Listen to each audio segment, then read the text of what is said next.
శిలలాంటి నాకు జీవాన్ని పోసి కలలాంటి బ్రతుకు కళతోటి నింపి వలపన్న తీపి తొలిసారి చూపి ఎదలోని సెగలు అడుగంట మాపి తులివెచ్చనైనా ఓదార్పు నీవై శృతిలయలాగా జత చేరినావు.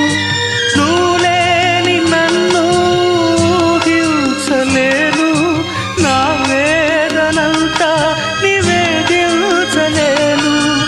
అమరం అఖిలం మన ప్రేమ ప్రియతమా నా హృదయమా ప్రేమకి ప్రతిరూపమా.